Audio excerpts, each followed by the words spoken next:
우리 옆에 분하고 인사하겠습니다. 예수님 믿으면 꿈 같은 일이 일어났습니다. 나를 통해 한 영혼을 구원했습니다. 내 영혼아 내가 새벽을 깨우리로다. 할렐루야. 여러분, 우리가 명절을 지났는데 코로나로 명절 분위기가 많이 달라졌습니다. 그래도 고향은 여전히 그리운 곳인데 부모님을 뵙기 위해서 고향이 아니라 요양원에 또 이렇게 가신 분들이, 다녀오신 분들이 계실 것입니다.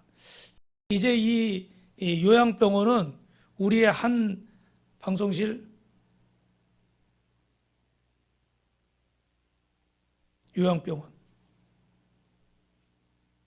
앞에를 보세요. 이 요양병원은 이제 우리의 한 어떻게 됐어요? 문화가 되었습니다. 전에는 뭐 특별하게 어떤 이유가 있어야 가는 곳이 됐지만 우리도 이제 서구 사회처럼 연세가 많이 드시면 이런 또 전문적인 기관에서 자식들이 이제 객지에 있으니까, 떨어져 있으니까 케어가 안 되니까 이런 곳에서 돌볼 수 있도록 나라에서 또 어떻게 돼요? 이렇게 지원도 해주고 이런 시대가 되었어요.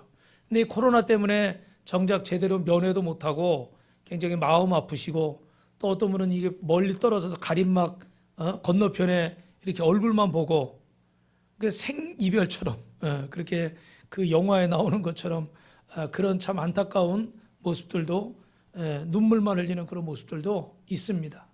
여러분, 이 요양병원에도 좀 재밌다고 그래야 될까요? 그렇게 말하기는 좀 심각할 수도 있는데 이 안에서도 이렇게 신분과 계급이 나른다는 거예요.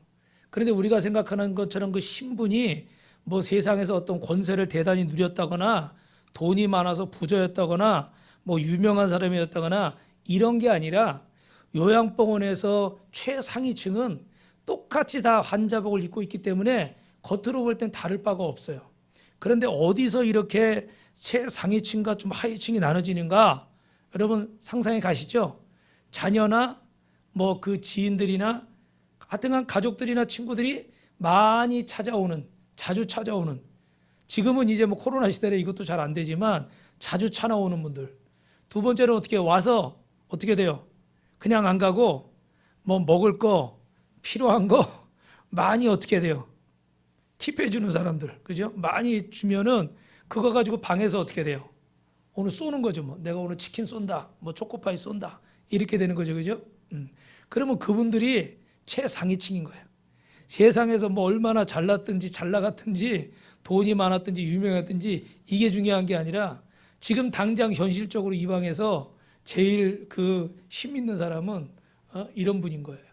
근데 어떤 그 여자분이 교장 선생님이셨는데 또 아들도 고위 공직자라고 그래요.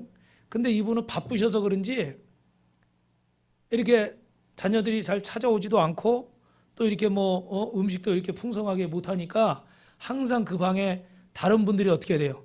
챙겨주는 거죠. 그죠? 그럼 받을 때마다 고맙습니다, 잘 먹겠습니다 그러면서도 마음은 어때요? 씁쓸하죠. 그죠? 내가 그래도 왕년에 이럴 수 있어요. 그죠? 근데 여러분, 이 요양병원 안에서도 한 가지 생각해 보니까 참 관계가 중요하다. 할렐루야. 뭐가 중요해요, 여러분? 관계가 중요하다. 여러분, 젊을 때든지 또 나이가 많이 드셔서든지 하나님과 사람 앞에 여러분의 관계가 아름답게 세워지기를 주님의 이름으로 축원합니다. 할렐루야. 우리는 살면서 여러 가지 생각들을 하는데 또 저는 명절에 보니까 오랜만에 이렇게 가족 친지들을 만나잖아요. 그러면 그 사이에 좀 이렇게 잘된 사람도 있고 또 어려움을 당한 사람도 있고 그래요. 그죠? 근데 한편으로는 또 그런 부분들이 있더라고요. 저는 이제 목회자니까 우리 가족이나 친지들 중에도 정말로 믿음 생활을 열심히 하고 하나님 앞에 온전히 살려고 그렇게 신앙생활 열심히 하는 그런 가족이나 친지들이 있어요. 그리고 죄송한 말씀이지만 어떤 분들은 조금 대충 이렇게 신앙생활하는 분들이 또 계시단 말이에요. 그런데 이렇게 오랜만에 만날 때 그렇게 믿음으로 정말 하나님 앞에 아낌없이 헌신하면서 사는 분들이 참 잘 되고 이렇게 오랜만에 만났을 때 기쁜 소식을 들으면 저도 기쁜 거예요. 할렐루야. 왜냐하면 할 말이 있잖아요. 봐라, 하나님이 살아계신다. 하나님 앞에 저렇게 열심히 신앙생활하고 저렇게 헌신하니까 하나님이 그 가정을 복 주시고 그 자녀를 복 주시고 할렐루야. 아멘이 나와야 돼요. 할렐루야. 막 이렇게 얘기를 하고 싶은 거예요. 그런데 오히려 어떻게 대충 거시기하게, 거시기의 뜻은 지난주에 말씀드렸죠. 그죠? 국어사전에 32,500가지래요. 거시기하게 하는데도 뭐 그냥 이렇게 그런 모습들을 보면 살짝 안타까움이 있어요. 그래서 제가 밤에 잠이 잘 안 오더라고요. 마음이 씁쓸하고. 근데 밤새 잠을 못 자고 새벽에 아침에 딱 눈을 떴는데 밤새 응답이 없다가 새벽에 제 마음속에 하나님이 주시는 음성이 아직 끝나지 않았다. 여기가 끝이 아니다. 할렐루야. 여러분이 이해하실까 모르겠어요. 여기가 끝이 아니다라는 말은 우리는 이 땅에 소망 두고 사는 게 아니라 저 영원한 하늘나라에 천국에 우리의 집을 짓고 있기 때문에 우리는 영원을 위해서 사는 사람이지 이 땅의 것만을 위해서 산다면 이 시간에도 여러분은 나가서 어떻게 돼요? 돈 벌어야 되고 사람 만나야 되고 즐기기 위해서 놀러 가야 되고 쉬어야 되니까 TV 쳐다보고 있고 그러죠? 그래야 되는 거예요. 그런데 크게는 우리의 소망이 저 하늘나라의 천국의 집을 벽돌을 세워가고 있기 때문에 이 땅의 조건들 때문에 낙심하지 말라는 거고, 작게는 지금 이 순간이 끝이 아니라 우리에게 남겨진 시간들이 있잖아요. 그죠? 어떤 분에게 10년일 수도 있고 하루일 수도 있고 몇십 년일 수도 있어요. 중요한 건 여러분 그 남겨진 시간 동안에 하나님이 역사를 이루실 줄로 믿습니다. 특별히 제가 바라기는 우리 자녀들을 통해서 하나님이 더 큰 영광을 받으시길 주님의 이름으로 축원합니다. 축원합니다. 왜냐하면 정말 이 땅의 믿음의 부모들에게 가장 큰 기쁨은요, 뭐 좋은 집 사는 것도 기쁨이에요. 그죠? 근데 부모에게 가장 큰 기쁨은 자녀들이 정말 멋있게 세워지는 거예요. 특별히 우리 믿음의 사람들은 이 자녀들이 하나님 앞에서 아름답게 세워지면 그거 이상 큰 기쁨이 없어요. 왜요? 항상 부모는 자녀들을 걱정하거든요. 어떻게 하면 잘 키울까? 앞으로 잘 돼야 되는데 뭐 내 살아왔던 인생의 경험들 속에서 여러 가지 그런 아픈 기억들이나 좋은 기억들을 되뇌이면서 내 자녀들이 그런 아픈 곳에 서지 않고 정말로 행복한 곳에 서기를 바라는 게 모든 부모의 마음이거든요. 근데 여러분 그 기도를 하나님이 들으시고 그 가정에 복을 주셔서 하나님을 잘 믿는 사람 몇 대가 복을 받는데요. 제가 그 전에 말씀드렸죠. 조나단 에드워드하고 맥스 주크 가정 말씀드렸죠. 그죠? 그 1800년대 옛날 사람이지만 4대 5대를 조사했대잖아요. 양육받으신 분들 기억하실 거예요. 그죠? 그거 보니까 그 4대 5대를 조사했는데 맥스 주크는 막 불신자고 술 취하고 이런 집안인데 그 집안은 후손이 한 500명 정도밖에 안 돼요. 500 몇십 명. 근데 그 중에는 죄송하지만 뭐 이렇게 알코올 중독자도 있고 감옥에 간 분도 있고 몸을 파시는 분들도 있고 정말 그 삶이 참 너무 안타까운 거예요. 그런데 여기 조나단 에드워드라는 믿음의 가정을 보니까 4대 5대를 조사했더니 일단 자손이 1000명이 넘어. 할렐루야. 이 자녀의 복을 받은 거죠. 그죠? 근데 거기는 부통령도 한 분 있고 제가 정확히 기억은 못하지만 교수도 있고 국회의원도 있고 의사도 있고 변호사도 있고 여러분 좀 오해하실지 모르지만 그래도 이 땅에서 어떻게 돼요? 성공했다고 의미하는 그런 호칭들을 받는 사람들이 그 안에는 많이 있더라는 거예요. 그래서 정말 성경에 하나님을 잘 믿는 가정이 1000대가 복을 받는다고 그랬는데, 그리고 불신의 가정은 3, 4대가 저주를 받는다고 그랬는데, 정말 믿는 자의 가정과 믿지 않는 자의 가정이 차이가 있는가? 수백 년 동안 조사했더니 이런 결과가 나왔더라는 거예요. 여러분 아직 끝나지 않은 줄로 믿습니다. 쇼트트랙도 아직 안 끝났어요. 그죠? 이제 복수의 날이 남았어요. 이제 절반밖에 안 지났대. 여러분도 그렇겠지만 아주 화병이 날 뻔했어요. 아니 닿지도 않았는데 뭐 전문적인 제가 심판은 아니지만 정말 막, 그러나 그 황대현 선수가 다음에 더 간증할 기회가 있을지 모르지만 크리스찬이더라고요. 그러니까 그러고 나서도 굉장히 실망할 수 있잖아요. 그죠? 막 화도 날 수 있고, 그런데도 자기 뭐 트위터 같은데 벽이 있으면 벽은 넘어가면 된다. 저는 그 말 듣고 되게 마음에 안 들더라고. 아니 화를 내야지. 얼마나 억울해요. 그죠? 닿지도 않았는데. 근데 그 벽을 넘어가면 된다고 그러더니 그 다음 날인가요? 1500m 나와서 쫙 그냥 아주 뭐 닿지도 않게 저기 멀리 크게 돌아버리더라고. 그래가지고 맨 앞에 서서 선두를 안 뺏기고 금메달을 땄다는 것보다 우리가 그 스토리를 알고 있기 때문에 더 감동적인 거죠. 할렐루야. 옆 사람하고 인사합시다. 아직 끝나지 않았습니다. 우리는 어떻게 하면 인생을 잘 살까요, 여러분? 제가 오늘 서론 말씀드린 거예요. 어떻게 하면 인생을 잘 살 수 있을까? 정말 한 번뿐인 인생인데 어떻게 하면 후회가 남지 않게 잘 살 수 있을까? 어떻게 하면 하나님 앞에 멋지게 살아갈 수 있을까? 여러분, 오늘 전도서 9장 7절에 보니까 따라합니다. 기쁘게 먹고 마시는 것입니다. 우리 7절 읽어볼까요? 시작. 이는 하나님이 내가 하는 일들을 벌써 기쁘게 받으셨음이니라. 할렐루야. 그래서 음식을 먹을 때도 음식을 모든 것에서 기쁨으로 하라는 거예요. 여러분, 복음을 가진 사람은 기쁨으로 음식도 먹어야 될 줄로 믿습니다. 여러분, 인간의 기쁨과 하나님의 기쁨이 어떻게 만날까요? 우리가 수고하고 그 음식을 먹을 때 감사하고 기뻐하는 모습을 하나님이 보시면서 흐뭇해하시고 즐거워하는 줄로 믿습니다. 우리 음식을 만들어준 보통 가정의 우리 어머니들은 어느 때 가장 흐뭇할까요? 내가 만든 음식을 가족들이, 자녀들이, 남편이 맛있게 먹어줄 때. 할렐루야. 거기다가 또 엄지척 한번 해주면 그 다음엔 어떻게 돼요? 더 좋은 게 나와. 근데 저같이 이거 뭐 반찬이 뭐가 짜네, 뭐가 없네, 그러면 어떻게 돼요? 그 반찬이 아예 밥상에서 사라져버려요. 저는 옛날에 신혼 때 그걸 경험했어요. 그래 지금은 그 이상의 이야기는 안 하는 거예요. 근데 좋다 그러면 어떻게 돼요? 거기 업그레이드 버전이 나오는 거야. 그리고 아버지도 그래요. 어느 때 가장 행복해요? 내가 열심히 일해 땀 흘려서 돈을 벌어줬을 때 그거 가지고 어떻게 돼요? 아내나 자녀들이 뭐 필요한 거 가지고 행복해할 때. 할렐루야. 그럴 때 참 보람을 느끼는 거예요. 하나님이 우리에게 먹을 것을 주시고 마실 것을 주시고 이 땅에 누릴 것을 주셨는데 우리가 그걸 가지고 기뻐하고 감사하면서 좋다고 그럴 때 하나님이 더 기쁘신 거예요. 할렐루야. 그 더 보람을 느끼시고 더 주고 싶으신 거예요. 근데 그냥 먹으면서도 오만상을 쓰고 받으면서도 그냥 별로 마음에 안 들어가지고 뚱 해가지고 이루고 있으면 물론 뭐 자기 스타일이 있으니까 내가 원하는 게 있으니까 그럴 수는 있어요. 근데 그럼에도 불구하고 그런 사람들은 더 주고 싶어요, 안 주고 싶어요? 네, 솔직히 그죠? 그런 사람들 더 주고 싶지가 않은 거예요. 예수님은 음식을 어떻게 드셨을까요? 예수님은 먹고 마시는 것도 하나님의 선물인 것을 보여주셨어요. 어떻게 돼요?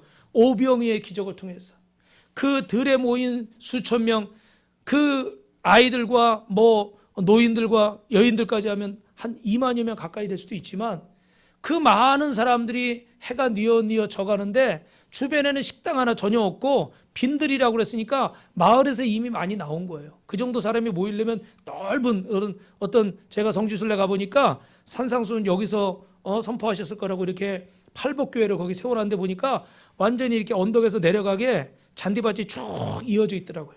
그리고 거기서 가이드가 설명할 때 여기가 이 모양인데 위에서 이렇게 말을 하면 스피커가 없는데도 이렇게 말이 울려서 저 끝에까지 퍼져가는 그런 지형이라는 거예요. 할렐루야. 네. 그래서 그 많은 사람들에게 예수님 말씀이 전해질 수 있었는데 이제 해가 뉘어지고 배는 고픈데 주변에 식당도 없고 특히 이 많은 사람들이 다 먹을 걸 구할 수가 없는 상황인 거예요. 그죠? 그런 상황에서 어떻게 돼요? 예수님께서 그 소년의 물고기 2마리와 보리떡 5개를 축복하셔서 먹으니까 먹고 어떻게 됐다고 그래요? 남은 것이 12강줄이.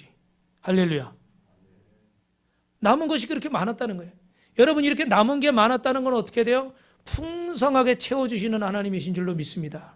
옆 사람하고 이렇게 인사합시다. 걱정하지 마세요. 하나님은 풍성하게 해주십니다. 나는 항상 모자란다고 생각하고 나는 항상 부족하다고 생각하지만 하나님은 우리에게 채우시되 풍성하게 채워주시는 줄로 믿습니다. 할렐루야. 여러분, 이렇게 하나님은 음식을 통해서도 기쁨에 동참하게 하신 거예요. 그래서 우리는 여러분 고린도전서 10장 31절에 보니까 따라합니다. 먹든지 마시든지 무엇을 하든지 하나님의 영광을 위해서 하라. 할렐루야. 그러니까 여러분들, 우리 여자분들은 다이어트 많이 하시는데 다이어트 하시느라고 조금 드시더라도 인상 쓰지 말고, 할렐루야, 많이 먹더라도 막 너무 막 이렇게 전문 용어 하나 써도 여러분 괜찮을까요? 막 개걸스럽게 정신없이 먹지 말고 맛있게 즐겁게 할렐루야. 많이 드시되 어떻게 돼요? 맛있게 드셔야 되고 맛있게 드시되 어떻게 돼요? 즐겁게 드셔야 돼요. 왜요? 주님이 우리에게 주신 것이기 때문에 우리가 이걸 기쁨으로 받아야 돼요. 여러분 왜 우리가 또 음식을 먹으면서 기뻐해야 돼요? 지금 사실은 어떤 소화기관에 장애가 있어서 제가 지난주에도 말씀드렸죠. 암 환자들 못 드시다 보니까 삼키는 근육이 약해져 가지고 음식을 드시질 못하는 거예요. 그러니까 여러분 우리가 이렇게 아픈 사람들 생각하고 또 제가 아프리카 우간다에 2019년에 우리 교회 세우러 가보니까 정말 신발도 없이 시골에는 그러고 다닌단 말이에요. 그러니까 먹을 것도 없고 그 예배가 끝나고 이렇게 잔치한다고 막 바나나니 뭐니 이렇게 해서 막 차려놨는데 제가 볼 때는 참 음식이 이렇게 정갈하지도 않고 또 입에 잘 맞지도 않고 근데 그분들에게 어떻게 돼요? 그게 완전히 진수성찬인 거예요. 그래가지고 막 줄을 서가지고 그걸 몇백 명이 드시는데 그들에게는 그 음식이 너무 귀한 거예요. 그러니까 우리는 너무 좋은 것들을 많이 먹고 살기 때문에 참 감사를 찾기 어려운 시대가 됐습니다. 그런데 여러분 이런 음식을 먹을 수 있는 것에 여러분 감사하시길 주님의 이름으로 축원합니다. 또 이렇게 음식이 스트레스를 많이 받거나 뭐 이러면 어떻게 돼요? 뭐 매운 게 땡기기도 하지만 스트레스 때문에 못 먹거나 체하거나 저도 그전에는 안 그랬는데 얼마 전부터 그런 일들이 생기더라고요. 자꾸 체해요. 왜 체해나 봤더니 뭔가 신경을 썼을 때 저는 신경을 안 쓴 것 같아. 근데 내 몸이 어떻게 돼요? 긴장을 했나 봐요. 저도 옛날에 그런 거 모르고 살았거든요. 근데 조금 이제 세월이 죄송합니다. 이게 보니까 뭐 없던 증세들이 좀 생기는 것 같아. 그러니까 여러분 먹고 싶어도 뭐 스트레스를 받고 막 이러면 어떻게 돼요? 제대로 또 먹지도 못해. 그런데 이런 모든 상황에서 우리가 기쁨으로 감사함으로 먹을 수 있는 것에 여러분 감사하시길 주님의 이름으로 축원합니다. 그래서 우리는 이 식탁 앞에서 밥 한 그릇을 놓고 빵 한 조각을 놓고도 하나님 앞에 감사의 기도를 드리는 거예요. 여러분 최근 통계해 보니까 1인 가구가 562만 명이 됐다고 그래요. 그래서 그 전체 대한민국 인구 중에 31.7%가 단독 가구예요. 그 무슨 얘기예요? 4명 중에 1명은 혼자 살고 있다는 거예요. 혼자 살고 있다는 건 뭐예요? 모든 일을 자기가 다 혼자 해야 된다는 거예요. 밥도 혼자 먹어야 되고 뭐 수도가 터져도 또 자기가 어떻게든 해결해야 되고 사람을 부르겠지만 뭐 자기가 다 해결을 해야 되는 거예요. 이게 모든 어려움들을 내가 겪어내는 거. 제가 그 20살 때 처음 교육전도 나가서 그 교회의 성가대 지휘자가 여자분이었는데 우리 그 올드미스 노처녀였습니다.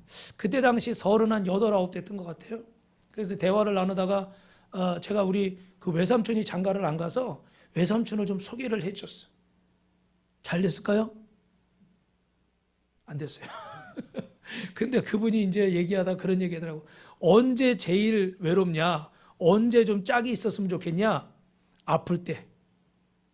몸이 아파가지고 막 뭐 가눌 수가 없는데 옆에 좀 누가 있었으면 좋겠는데 혼자 있으니까 뭐 이렇게 도와줄 수 있는 사람이 없을 때.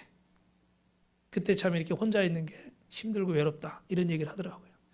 여러분 혼자 있다는 것은 이 아픔도 슬픔도 다 어떻게 돼요? 다 자기가 감당을 해야 되는 거예요. 그래서 이런 상황에서도 여러분 뭐 우리 노인들 고독사도 많아지고 있고 왜요? 혼자 있어서 언제 돌아가신지도 모르게 그렇게 돌아가시는 경우도 생기는 거죠. 여러분 이런 안타까운 상황 속에서 우리는 우리 사랑하는 사람들과 사랑하는 가족과 함께 여러분 이렇게 식사할 수 있고 이렇게 함께 교제를 나눌 수 있는 것에 대해서 감사하는 저와 여러분 되시길 주님의 이름으로 축원합니다. 우리 몸은 하나님이 주신 이 소중한 선물이에요. 그래서 이 선물을 잘 다뤄야 되는데 여러분 이 몸을 막 그냥 먹을 수 있는 것이라고 알코올에다가 여러분의 몸을 막 찌들게 담그지 마시고 또 여러분의 몸을 굴뚝으로 만들지 마시고 여기저기서 막 연기가 나가면 안 돼요. 그리고 또 악한 것을 보고 들어서 내 눈과 마음을 더럽히지 마시고 여러분 우리 몸을 잘 관리해서 건강하게 관리해서 하나님 앞에 멋지게 사시길 주님의 이름으로 축원합니다. 따라합시다. 먹고 마실 때 감사하며 기쁘게 삽시다. 두 번째 어떻게 하면 우리가 잘 사는 것일까? 따라합니다. 자신을 아름답게 가꾸십시다. 여러분 창세기 1장 26절 31절에 보면 우리는 하나님의 형상을 따라 지어졌다고 그랬어요. 누구의 형상이에요? 하나님의 형상을 따라. 옆에 분 보고 인사합시다. 성도님은 하나님의 형상입니다. 한 번 더요. 성도님을 뵈니 주님을 뵌 것 같습니다. 그러니까 막 웃어. 나를 보고 주님을 본 것 같다. 쑥스럽죠. 내 모습이 부족한데 날 보고 주님을 본 것 같다? 사실 참 어려운 얘기예요. 근데 이 성경에는요, 우리가 하나님의 형상이라고 그래요. Image of God.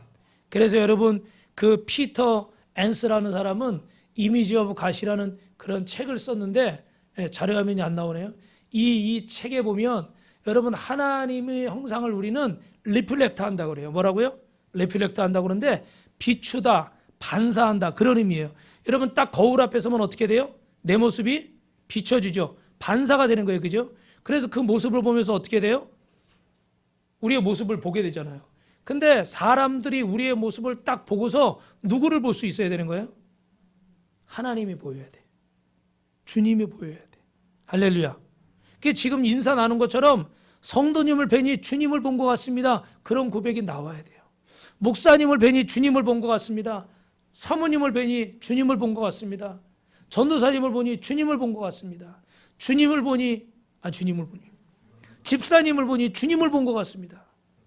민주야, 널 보니까 주님을 본 것 같다. 아멘이 작다. 민주야, 이름 적어놔. 다솜아, 널 보니 주님을 본 것 같다. 할렐루야.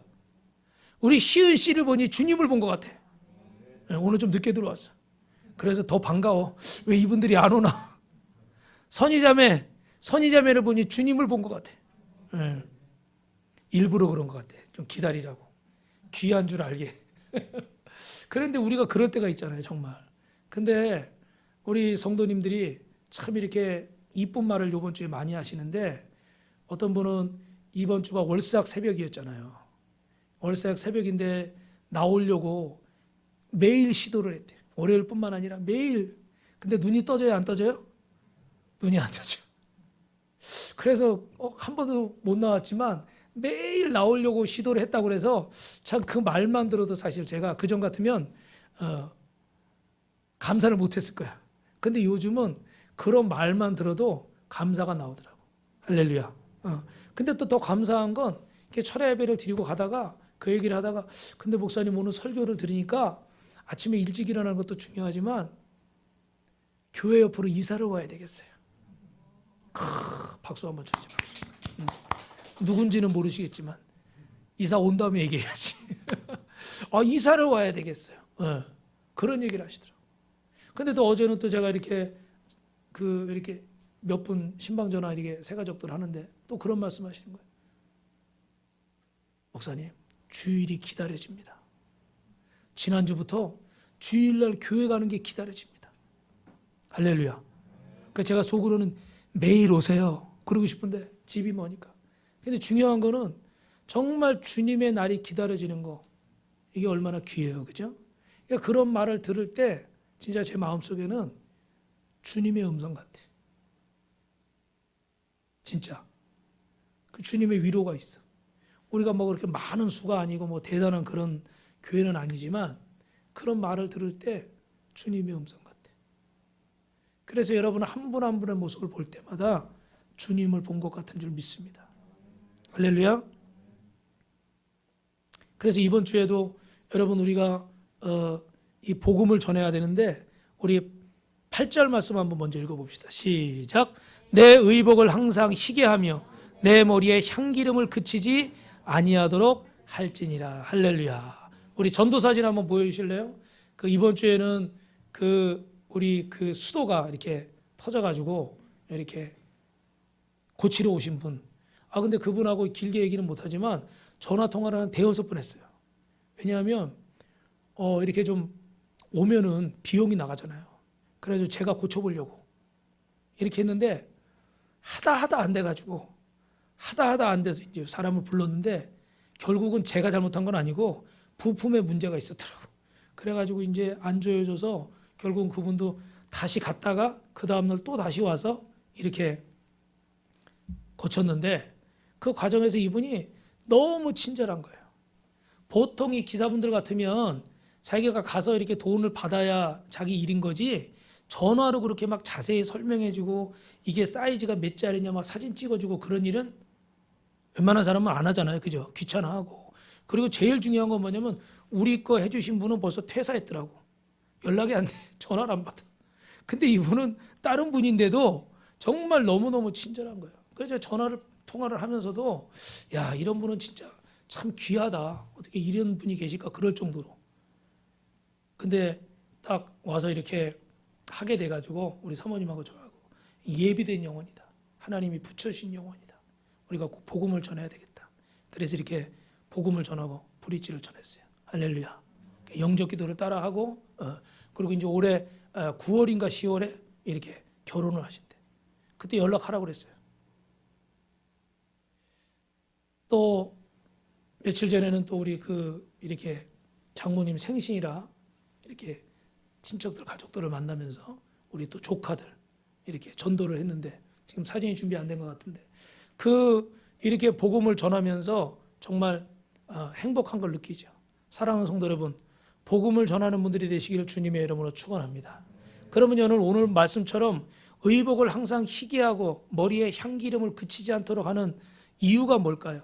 바로 우리 안에서 아름다운 향기가 나야 될 줄로 믿습니다. 이건 여러분 뭐 사치를 하라든지 여러분 명품으로 막 치장을 하라든지 그런 얘기는 아니에요. 우리가 하나님 앞에서 얼마나 소중하고 아름답고 그런 존재인가 여러분 당당하게 살아가시길 주님의 이름으로 축원합니다. 예수님을 믿고 영생을 가진 자는 내가 어떤 존재인지를 정체성을 분명히 알아야 되는 거예요. 그래서 생각하는 것도 아름답게 가꾸고 말하는 것도 아름답게 가꾸고 아멘. 행동하는 것도 아름답게 가꾸시길 주님의 이름으로 축원합니다. 우리의 옷차림도 멋지게 입고 단벌 신사라도 괜찮아요. 그 옷도 단벌이라도 깨끗하게 빨아서 깨끗하게 입고 그리고 당당하게 살아야 돼요. 그래서 아가서 6장 10절에 보니까 이런 말씀이 있어요. 아침 빛같이 뚜렷하고 달같이 아름답고 해같이 맑고 깃발을 세운 군대같이 당당한 여자가 누구인가. 할렐루야. 야, 참 멋있잖아요. 아침빛같이 뚜렷하고 달같이 아름답고 해같이 맑고 깃발을 세운 군대처럼 당당한 그런 사람. 여러분 그런 사람이 누구겠어요? 바로 하나님의 자녀인 저와 여러분인 줄로 믿습니다. 할렐루야. 여러분은 보통 사람이 아닌 줄로 믿습니다. 오늘 인사를 많이 해서 죄송한데 옆에 분하고 한 번 더 인사합니다. 성도님은 보통 사람이 아닙니다. 할렐루야. 그래서 제가 만약에 용인시장이 저한테 이렇게 계속 문자를 보냅니다. 여러분도 받으시나요? 저한테만 오는 게 아닌가 봐요. 우리 백군기 시장이 크리스찬인데 우리 뭐 기독연합회에서 몇 번 이제 인사를 드리긴 했지만 문자를 계속 와요. 만약에 그분이 용인시에서 제일 멋있는 사람들이 어디 있습니까? 그럼 제가 뭐라고 그러겠어요? 우리 빛과 소금교회 오십시오. 할렐루야. 가장 멋있고 가장 아름답고 가장 귀한 분들이 있습니다. 할렐루야. 우리 집사님들이 우리 성도님들이 우리 학생들이 우리 청년들이 하나님 앞에 가장 귀한 존재입니다. 사랑하는 성도 여러분, 여러분의 겉모습도 아름답게 가꾸시길 주님의 이름으로 축원합니다. 저처럼 파마를 하라는 얘기는 아닙니다. 뭐 이런 것들을 말하는 게 아니라 제일 중요한 건 내면을 아름답게 가꿔야 되겠죠. 그죠? 근데 겉으로 드러나는 것도 어떻게 우리가 좀 깔끔하고 그리스도인들은 야 정말 뭔가 다르구나 좀 이런 모습이 있어야 되는데 어떤 분이 기도를 열심히 하고 이렇게 막 하는 분인데 직장에 출근을 하는데 후배가 이렇게 쳐다보다가 언니 그분이 결혼을 안 했나 봐요. 언니 시집 안 갈 거야? 무슨 말인지 알죠 여러분? 아마 화장도 안 하고 아니면 대충 하고 뭐 이렇게 그렇게 왔나 봐요. 그러니까 왜 인생 포기한 사람처럼 그렇게 있냐 이거죠. 그죠? 그냥 내면을 아름답게 가꿨는데 또 외모를 어떻게 너무 소홀히 한 거야. 그러면 또 믿지 않는 사람들이 이렇게 볼 때 그들이 이게 평가를 하잖아요. 그죠? 우리가 물론 세상 사람들한테 평가받기 위해서 하는 건 아니지만 그런 모습들을 보고 아 예수 믿는 사람은 다르구나. 예수 믿는 사람 정말 멋지구나. 할렐루야. 여러분 근데 이게요. 한 가지만 말씀드리면 사람의 마음하고 밀접한 연관이 있어. 저는 가끔 우리 사모님이 저한테 이렇게 제가 일주일 동안 이렇게 저 혼자 있을 때가 많잖아요. 그러니까 막 옷도 항상 똑같이 단벌 신사처럼 이렇게 입고 그러면 우리 사모님이 저한테 목사님 그게 교복이에요? 교복? 그거 하나만 가지고 그러냐고. 그래서 저는 이제 귀찮은 거야. 이제 그냥 그렇게 막 누가 보는 사람도 없고 멋지게 보일 필요도 없고 새벽 예배도 잘 안 나오고 말도 잘 안 듣고 할렐루야. 그러니까 뭐 누가 봐준 사람이 있어요. 원래 저도 옛날에 제가 강남에서 차도남이었어. 여러분 안 믿으시면 모르지만 저 서울에 그 교회 가서 물어보시면 색깔도 맞춰 입었어요. 이거 맞춰, 오늘 맞췄죠? 네, 맞춰서 입고 막 이랬어요. 굉장히 좀 까탈스러운 사람이었어. 근데 이렇게 개척하고 이렇게 한 10수년 이렇게 있다 보니까 머리도 다 빠지고 뭐 별 볼 일이 없어. 그러니까 뭐 이렇게 신경도 안 쓰게 돼. 근데 솔직히 저도요, 막 마음에 의욕이 넘치고 막 성도님들이 좀 많고 이럴 때는 어떻게 될까요? 더 신경을 막 쓰는 거야. 무슨 말인지 이해되시죠? 그러니까 여러분 이렇게 우리가 이 겉모습도 이렇게 단정하게 멋지게 가꾼다는 건 그만큼 삶의 의욕도 있다는 거예요. 그러니까 믿음의 사람들이 이렇게 삶의 의욕이 있는 모습을 가정이나 직장이나 학교에서나 어디서나 보여줘야 되는데 하나님의 사람들이 맨날 추레해가지고 의욕 없이 그렇게 산다면 저들에게 아무리 전도를 해도 그들이 예수 믿고 싶은 마음이 들까요? 안 들죠. 그러니까 우리가 겉모습이 다는 아니지만 주님께서 어떻게 돼요? 유일하게 우리는 하나님이 만든, 따라합니다, 당신은 상품이 아니라 작품입니다. 여러분은 누구의 작품이에요? 하나님의 작품이잖아요. 상품은 똑같은 거 찍어내는 거예요. 그죠? 근데 작품은 어때요? 뭐 어떻게 생겼든지 간에 그건 유일한 거예요. 그래서 그건 값어치가 있어서 1,000,000원을 부를 수도 있고 1억을 부를 수도 있고 10억을 부를 수도 있고 어떤 건 어떻게 돼요? 100억을 부를 수도 있는 거예요. 오늘 하나님 앞에서 저와 여러분은 다른 것과 비교되는 상품이 아니라 하나님의 귀한 작품인 줄로 믿습니다. 그래서 여러분의 이 삶에서도 이런 모습들이 아름답게 나타나서 여러분 남과 비교하라는 얘기가 아니에요. 열등감에 빠지지 말고 여러분만의 멋진 인생을 잘 가꾸시기를 주님의 이름으로 축원합니다. 세 번째는 따라합니다. 사랑하며 살아야 됩니다. 우리 9절 말씀 읽어보겠습니다. 시작. 내 헛된 평생의 모든 날 곧 하나님이 해 아래서 내게 주신 모든 헛된 날에 내가 사랑하는 아내와 함께 즐겁게 살지어다. 그것이 내가 평생의 해 아래서 수고하고 얻은 내 몫이니라. 할렐루야. 여러분 오늘 주어진 날 동안에 여러분이 하나님을 사랑하고 이웃을 사랑하시길 주님의 이름으로 축원합니다. 세월이 흘러가고 헛된 날처럼 가지만 그러나 소중하고 기쁜 것이 있어요. 오늘 전도자가 모든 것이 헛되고 헛되다, 어떻게 보면 염세주의자처럼 니체처럼 뭐 헛되다는 얘기하는 것 같아요. 근데도 어떻게 돼요? 그 소중한 날 동안에 헛되고 헛되지만 그 소중한 동안에 네 아내를 사랑하고 네 남편을 사랑하고 네 사랑하는 가족을 사랑하고, 할렐루야, 사랑하며 살려는 거예요. 헛되니까 대충 살다 그렇게 가라 그 얘기가 아니라 이 헛되고 헛된 날이지만 하나님이 주신 소중한 것들을 감사하며 기쁘게 여기고 사랑하며 살아라. 할렐루야. 여러분이 가정은 행복의 베이스 캠프인 거예요. 세상에서 온갖 공격과 스트레스를 받고 와도 가정에 와서는 이 스트레스가 떠나갈 줄로 믿습니다. 산다는 게 여러분 뭐예요? 사랑하며 사는 것인 줄로 믿습니다. 오늘 이 영상에 덴젤 워싱턴 유명한 영화 배우입니다. 아주 많은 사람들에게 유명할 뿐만 아니라 존경받는 영화 배우예요. 참 신실한 크리스찬이에요. 이분이 대학교에서 연설한 것도 있는데 그 연설도 참 감동적이에요. 근데 여기 그 장인어른이 목사님이신데 목사님이 30년 돼도 돌아가셨는데 그 장인어른이 뭐라고 얘기해요? 결국 사랑하며 살라는 거예요. 할렐루야. 그것이 하나님의 뜻이고 그것이 가장 귀한 것이고 그것이 우리에게 유일하게 남을 수 있는 거라는 거예요. 그러니까 누군가를 비판하고 핑계대려고 얘기하지 말고 하나님 앞에 사랑하며 살아라. 그게 가장 멋진 인생이다. 할렐루야. 서울대학병원에서 내과 18년차 의사가 이런 얘기를 한 적이 있습니다. 어떤 암 말기 환자가 있는데 동생이 병문안을 왔어요. 이 동생은 몇 년 전에 형에게 2억을 사업한다고 빌려갔어. 그런데 사업이 잘 안 돼서 망해가지고 돈도 못 갚고 그러니까 형 얼굴 뵐 수가 없어가지고 어떻게 했겠어요? 안 찾아왔어. 근데 이제 병원에서 형이 마지막 숨을 거두기 직전이라고 막 이러니까 어떻게 돼요? 그래도 죽기 전에 형 얼굴 한번 봐야 되겠다. 그래서 미안한 마음에 병원에 병문안을 왔어요. 가까이 가지 못하고 있는데 그 형이 막 의식이 오락가락하는 상황에서도 이렇게 손짓을 해가지고 저 멀리 있는 동생을 이렇게 부릅니다. 그리고 이렇게 다가온 동생에게 이렇게 말을 하는 거예요. 그래서 이 의사가 야, 죽음을 앞둔 저분이 동생에게 무슨 말을 할까? 그리고 그렇게 귀를 기울여 들어봤대요. 그랬더니 형이 그러더래요. 너 내 돈 2억 갚어? 야, 우리는 이거 웃지만 이게 사실 굉장히 심각한 거예요. 그죠? 죽음을 앞둔 사람이에요. 이제 이게 마지막에 모든 게 다 끝인 거야.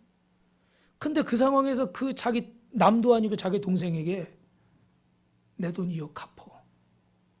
이런 사람은 평생 뭘 위해 산 사람이에요? 돈이 인생에 중요하죠. 돈이 중요해요. 중요하지만 돈이 다가 아니라는 사실을 잊어버린 거죠. 어떤 사람은 부모님이 돈 때문에 항상 싸우는 모습만 보고 자랐어요. 그래 자신도 사랑하지 못하고 남도 사랑하지 못해. 머리는 좋아서 공부는 잘해가지고 조금 이렇게 괜찮은 자리에 갔는데 결국은 그 사랑하지 못하니까 그런 마음들을 이겨내지 못해서 날마다 술을 마시다 보니까 결국 알코올 중독자가 되고 그 인생이 결국은 이렇게 내리막으로 가게 되었어요. 안타까운 일이죠. 여러분, 요즘 어른이나 젊은이나 가장 심각한 증세가 뭐냐면 중독이에요. 중독. 게임에 중독되거나 술에 중독되거나 마약에 중독되거나 쾌락에 중독되거나 돈에 중독되거나 뭐에 중독되는 거. 중독이 됩니다. 근데 여러분 왜 중독이 될까요? 중독은요, 이 심리학적으로 결핍에서 오는 거예요. 어릴 때 사랑을 많이 못 받았던 애정 결핍이 있다. 그러면 그걸 풀기 위해서 어떻게 돼요? 다른 데 그 신경을 쏟아야 되잖아요. 그러니까 뭐 게임을 하게 된다든지 예를 들면 뭐 그런 식으로 돼버리는 거예요. 그래가지고 이 내 안에 있는 결핍이 결국은 중독 증세하고 이렇게 맞아 들어간다는 거예요. 그러므로 사랑하는 성도 여러분, 이 현대 중독에 걸린 사람들이 많이 있는데 이 중독에서 치료되는 가장 유일하고 확실한 방법은 옆 사람하고 이렇게 인사합니다. 사랑하며 사는 것입니다. 할렐루야. 인생을 잘 사는 비결 3가지, 사랑하며 사는 거예요. 할렐루야. 마지막으로 따라합시다. 열심히 일하며 삽시다. 여러분, 직장과 직업은 달라요. 직장은 생계수단이나 돈을 버는 것이 전부일 수 있습니다. 그러나 직업은 하나님이 내게 주신 소명인 줄로 믿습니다. 우리는 우리에게 주신 이 소명을 통해서 하나님의 영광을 나타내야 될 줄로 믿습니다. 그래서 단순히 돈을 벌고 목구멍이 포도청이라고 단순히 먹고 살고 돈 모아서 집 사고 차 사고 애들 뭐 학원 보내고 대학 보내고 이게 우리의 목적의 전부가 아니고 이 직업을 통해서 하나님의 영광을 어떻게 하면 나타낼 수 있을까? 할렐루야. 할렐루야. 이것이 우리의 기도 제목이 돼야 되는 거예요. 우리 여기 오늘 송구영신 예배 때 기도 제목 적어서 이렇게 내라고 했더니 제가 이렇게 기도해 드리는데 우리 어떤 성도님은 세상의 모든 것은 배설물과 같습니다. 할렐루야. 세상의 모든 것은 배설물과 같아요. 그죠? 그런 것에 우리가 열심히 살아야 되지만 목숨을 걸어서는 안 되거든요. 그죠? 근데 그냥 우리도 그런 것에 목숨을 걸어버리는 거예요. 그리고 나중에 후회하는 거예요. 이게 다가 아니었구나. 오늘 전도서 9장 10절 마지막으로 있습니다. 시작. 내 손이 일을 얻는 대로 힘을 다해야 할지니라. 내가 장차 들어갈 스월에는 일도 없고 계획도 없고 지식도 없고 지혜도 없음이니라. 할렐루야. 그래서 여러분 내 손이 움직일 때 열심과 내 힘을 다해서 일하는 분들 되시길 축원합니다. 그런데 그 직업이 어떻게 돼요? 단순히 돈 벌고 단순히 내가 원하는 무언가를 사기 위해서가 아니라 이것이 주님의 뜻을 이루는 데 쓰임 받아야 돼요. 그래서 여러분들은 정말 돈만 많이 주는 곳에 오란다고 가서도 안 되고 내가 그냥 원하는 곳에만 가서도 안 되고 온전히 하나님 앞에 주의를 성수할 뿐만 아니라 하나님의 뜻을 이룰 수 있는 자리에 서기를 주님의 이름으로 축원합니다. 여러분 제가 지금 갑자기 얘기하려니까 생각이 잘 안 나지만 미래 이력서라는 책이 있어요. 한번 인터넷에 검색해 보시면 그 오늘의 교회 장로님이 쓰신 책인데 전에 한번 말씀드렸어요. 이분이 짧게 말씀드리면 의대를 들어갔는데 의대가 시험이 많은 거예요. 매주일마다 뭐 페이퍼를 쓰고 이렇게 해가지고 하는데 너무너무 힘든 거예요. 근데 자기가 월요일날 시험 보니까 주일날 온전히 예배드리고 봉사를 할 수가 없어. 그래서 갈등을 하다가 내가 의사가 되려는 것도 하나님의 영광을 위해서 의사가 되는 것인데 내가 주일날만큼은 주일 성수하고 교사 역할하고 또 어제 옛날에 그 대학생들 농아리라는 거 있잖아요. 농촌 가서 봉사하는 거 그거 다 하고 그리고 이분이 저녁 때 딱 와서 집에서 잠을 자는 거예요. 그리고 새벽에 좀 일찍 일어나서 가기 전에 서너 시간 동안 두세 시간 동안 페이퍼를 보는 거예요. 공부를 하는 거예요. 하나님, 제가 하나님 앞에 봉사하고 헌신하고 예배드렸으니까 저에게 기억력을 주옵소서. 가서 시험을 보면 다 기억나게 해주십시오. 그래가지고 새벽에 2-3시간 공부하고 딱 아침에 가서 딱 가자마자 시험을 딱 보는 거야. 그래가지고 성적이 잘 나와요. 할렐루야. 근데 중요한 건 그 시간이 지나면 다 잊어버린다는 거야. 그분이 농담처럼 간증하면서, 진짜 그렇지는 않겠지만. 근데 중요한 건 이분이 미국에 그때 옛날에 유학을 갔는데 어느 과를 해야 내가 하나님 앞에 봉사하며, 너무 바쁘면 헌신할 수가 없잖아요. 근데 보니까 뭐 여러 가지 과가 있는데 뭐 내과, 외과 이런 거 굉장히 바쁘잖아요. 그래가지고 정신과, 정신과가 시간이 많을 것 같아. 그래서 정신과를 갔는데 보니까 그냥 정상인이 영어하는 것도 못 알아듣겠는데 미친 사람이 영어하는 건 더 못 알아듣겠대. 그래서 정신과는 아니다. 그래가지고 고민하다가 그 책에 보면 나오지만 마취과를 선택한 거예요. 근데 몇십 년 전만 해도 마취과가 그렇게 대단하지 않았어요. 왜냐하면 그냥 아무나 마취했어요. 근데 요즘은 어떻게 돼요? 수술하려면 마취과 무슨 과 서너 개 과가 협진해야 수술이 돼요. 안전하게 하려고. 그래서 이분이 처음에 할 때는 마취과가 바쁘질 않았는데 이분이 마취과 선택하고 나서 한국에 왔을 때는 굉장히 막 돈을 많이 번 거예요. 근데 이분이 뭐라고 하시냐면 자식들 키우고 돈이 많이 들어갈 때는 마취과가 막 잘 돼가지고 너무 좋았대. 근데 나중에는 이 마취과가 뜨니까 의사들이 많아져요, 적어져요? 많아지잖아. 그러니까 수입이 어떻게 해요? 줄어들어. 근데 그때는 보니까 어떻게 돼요? 자녀들이 다 커서 자리를 잡은 다음이라 걱정이 안 됐대요. 그래가지고 이분은 자기 큰 집이 이제 자녀들 출가했으니까 필요 없다고 그걸 팔아가지고 헌신해서 중국에 선교사로 나갔어요. 할렐루야. 우리도 이렇게 멋지게 살자고요. 아멘이 안 들리네? 당장 지금 나가려는 건 아니고 사명을 받아야 나가는 거지. 우리도 이렇게 멋지게 살자고요. 의사를 하든 선생님을 하든 뭘 하든 변호사를 하든 아니면 슈퍼를 하든 뭐 어디 가서 무슨 일을 엔지니어를 하든 이렇게 멋지게 살자고요. 할렐루야. 그래서 여러분 내게 맡겨진 일 요한복음 5장 17절에 내 아버지께서 이제까지 일하시니 나로 일한다. 주님은 말씀하시는 거예요. 하나님이 일하시니까 나도 일한다. 할렐루야. 여러분 말씀을 마치겠습니다. 첫 번째, 기쁘게 먹고 마시는 것이 잘 사는 비결인 줄 믿습니다. 두 번째, 자기를 가꾸는 것이 잘 사는 비결인 줄로 믿습니다. 그래서 여러분 한 가지 말씀은 드려야 되는데 수원이 나온 유명한 여류 작가가 있는데 나혜석이라는 분이 있어요. 이분이 여러분 정말 1800년대 분인데 글 쓰는 여자의 탄생이라는 이 책을 썼는데 이분이 아버지가 공직자예요. 좋은 곳에 시집가기를 원했지만 이분은 자기 인생을 살겠다 그런 거예요. 그래가지고 한다고 그러니까 아버지가 야 그럼 네가 알아서 네가 돈 벌어서 살아. 그래가지고 본인이 이렇게 해서 일본 유학도 가고 나중에 이제 프랑스도 가게 되는데 이분이 이런 고백을 하는 거예요. 나는 존귀한 자입니다. 나는 뭐든지 할 수 있습니다. 나는 옷을 입고 생각을 하고 손으로 일을 하는 만물의 영장인 사람입니다. 그러므로 나는 존귀합니다. 할렐루야. 성경에 나와 있는 말씀을 가지고 자신의 마음을 표현하는데 여러분 이분에 대해서 그때 당시 그 책에 보니까 이렇게 써 있어요. 칼자루를 쥔 그 시대의 남성들에게 두려움 없이 할 말을 다 하고 싶어서 자신을 끊임없이 준비했던 여성이다. 할 말을 다 했다는 게 아니라 할 말을 다 하고 싶어서 그러려면 자기가 당당해야 되잖아요. 그래가지고 자신을 항상 준비했던 여성이라는 거예요. 할렐루야. 멀리 안 가도 돼요. 수원에 계신 분이에요. 이 책은 제가 직접 읽은 건 아니고 우리 사모님이 읽으시사 저에게 얘기를 해주셔서 제가 전했습니다. 근데 이 1800년대 여인도 얼마나 이렇게 멋지고 얼마나 이렇게 당당해요.